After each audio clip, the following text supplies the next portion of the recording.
amados hermanos y amigos. Les saluda en el nombre de Jesús el hermano Cristian García, miembro de la Iglesia Pentecostal Unida de Colombia en el barrio Calatrava, y les damos la bienvenida el día de hoy a nuestro segundo capítulo del programa Luz Resplandeció. En este capítulo vamos a conocer un poco más acerca de la Biblia con la temática Biblia número 2. La Biblia está compuesta por 66 libros y se divide en dos secciones o lo que se conoce como testamentos. Antiguo Testamento con 39 libros y Nuevo Testamento con 27 libros. Pero ¿qué es la palabra testamento? ¿Qué significa esta palabra? La palabra testamento significa alianza. Esto deja entender que el Antiguo Testamento era una alianza que tenía el Señor con el pueblo de Israel o con el pueblo judío, y el Nuevo Testamento denota una nueva alianza de Jesús con toda la humanidad, empezando desde Jerusalén, con los apóstoles, con los judíos y hasta llegar a lo último de la tierra. En esto se compone la Biblia, 66 libros. Ahora, cada testamento, tanto el Antiguo como el Nuevo, tiene unas divisiones o unas secciones. El Antiguo Testamento inicia con la sección de los libros de la ley, compuestos por el Génesis, Éxodo, Levítico, Número y Deuteronomio. Otra clasificación del Antiguo Testamento son los libros poéticos, conformados por el libro de Job, el libro de los Salmos, el libro de Proverbios, Eclesiastés y el Cantar de los Cantares. Otra clasificación son los libros proféticos, denominados profetas menores, compuestos por los libros de Oseas, Joel, Amós, Abdías, Jonás, Miqueas, Nahum, Habacuc, Sofonías, Ageo, Zacarías y Malaquías. Otra composición son los libros de los profetas mayores, compuesto por los libros del profeta Isaías, del profeta Jeremías, Lamentaciones, Ezequiel y Daniel. Y por último, una clasificación de libros históricos, compuesto por el libro de Josué, Jueces, Ruth, primer y segundo libro de Samuel, primer y segundo libro de Reyes, primer y segundo libro de Crónicas. También tenemos a Esdras, Nehemías y Esther. Esta es la clasificación del Antiguo Testamento, conformado por 39 libros. El Nuevo Testamento también tiene unas secciones o una clasificación, iniciando por los Evangelios, que está compuesto por Mateo, Marcos, Lucas y Juan. Tenemos un libro histórico que se llama Hechos de los Apóstoles. Otra clasificación son las cartas paulinas, conformadas por las cartas del apóstol Pablo a la iglesia en los Romanos, primera y segunda carta a los Corintios, carta a los Gálatas, a los Efesios, a los Filipenses, a los Colosenses, primera y segunda carta a los Tesalonicenses, primera y segunda carta a Timoteo, la carta a Tito, Filemón y la carta a los Hebreos. Hay otra denominación que son las cartas generales, compuestas por las cartas del apóstol Santiago, primera y segunda carta de Pedro, primera, segunda y tercera carta de Juan y la carta de Judas. Y por último, un libro profético llamado Apocalipsis o Revelación. Estos son los 27 libros del Nuevo Testamento. Ahora, en la segunda carta del apóstol Pablo a Timoteo, el capítulo 3, versos 16 y 17, se menciona cuál es el objetivo o cuál es la finalidad de la palabra. Y dice de la siguiente manera: toda la escritura es inspirada por Dios y útil para enseñar, para redarguir, para corregir, para instruir en justicia, a fin de que el hombre de Dios sea perfecto, enteramente preparado para toda buena obra. Por esto es que la Biblia toma gran importancia en la vida de las personas, porque no es solo para los cristianos, sino para todo aquel que la lee, ya que es un libro tan importante, te da pautas de vida, de cómo comportarte y de cómo vivir una vida que quiere Jesús, que quiere Dios, que tú le puedas agradar. Entonces, esta palabra de la que estamos hablando toma gran importancia en la vida de las personas, pero no solamente del que la lee, sino del que la escudriña. ¿Y por qué del que la escudriña? Porque Jesús mismo en la palabra menciona que no solamente hay que leer la Biblia, sino escudriñar la Biblia. El Evangelio de Juan, el capítulo 5 y el verso 39 dice: escudriñad las escrituras, porque a vosotros os parece que en ellas tenéis la vida eterna, y ellas son las que dan testimonio de mí. Ahora, ¿qué significa la palabra escudriñar? Esta palabra significa examinar algo con mucha atención, tratando de averiguar lo interior o los detalles menos manifiestos de algo. Por eso el Señor pide escudriñar las Escrituras, porque en las Escrituras podemos encontrar grandes tesoros que usted y yo, hermano y amigo, podemos necesitar para el trasegar de nuestra vida. Por eso no es solamente leer la palabra o conocer la palabra, sino escudriñar, que significa profundizar en ella. Qué bueno que podamos aprender a profundizar en la palabra. La Biblia tiene un dato curioso, y es que el libro de Isaías es considerado como una especie de mini Biblia, porque contiene 66 capítulos, igual que la cantidad de libros que tiene la Biblia, y dentro del libro de Isaías, que tiene 66 capítulos, se pueden ver hechos históricos, hechos poéticos, hechos proféticos, y se puede tener una enseñanza de la palabra acerca de lo que mucho más adelante en el tiempo iba a realizar nuestro Señor Jesucristo, viniendo a la tierra a hacer un acto de salvación. Así que, mi hermano, lo invito y amigo a que nos metamos en la palabra y a que conozcamos un poco más de ella.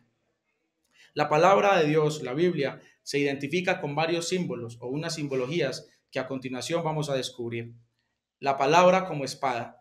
La carta a los Hebreos, capítulo 4, versículo 12, menciona que la palabra de Dios es viva y eficaz y es más cortante que espada de dos filos y penetra hasta partir el alma, el espíritu, las coyunturas y los tuétanos y discierne los pensamientos y las intenciones del corazón. Por eso la palabra de Dios es mencionada o se compara a una espada, porque al lector, al que se mete a escudriñarla, le hace un efecto de corte, porque penetra hasta el fondo del corazón, porque así haya un corazón de piedra, así haya un corazón duro, esa palabra penetra y hace o genera un cambio o genera una reflexión en la vida de las personas.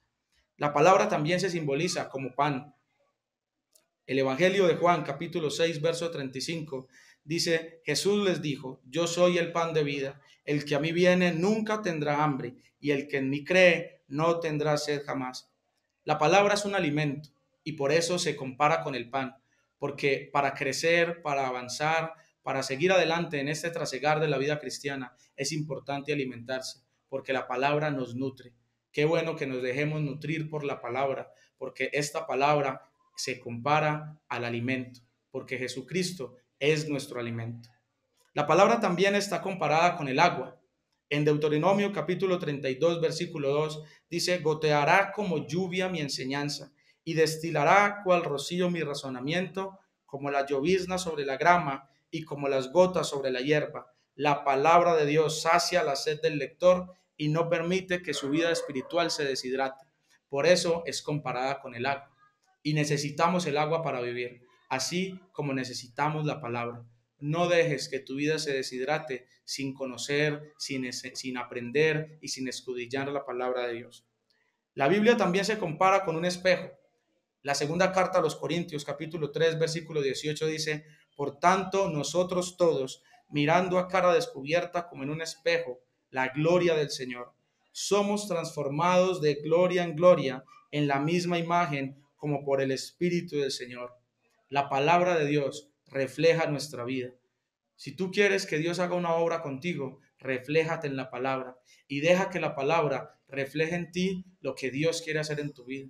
Los cambios, las obras, las maravillas que Dios quiere hacer se pueden reflejar en tu vida por medio de la palabra.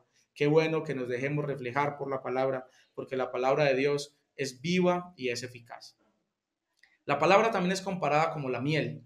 Dice los Salmos capítulo 119, versículo 103, cuán dulces son a mi paladar tus palabras, más que la miel a mi boca.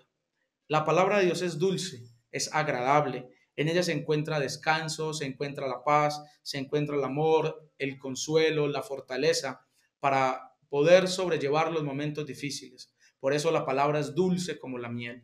Por eso cuando te encuentras en momentos difíciles, puedes encontrar descanso en la palabra y puedes escuchar o puedes sentir cómo la voz de Dios puede tocar tu corazón de una manera apacible, de una manera suave, de una manera en la que tu vida va a encontrar un descanso. Y no es una forma agria la que tiene la palabra para enseñar o la que tiene la palabra para hablar, sino que es dulce como la miel.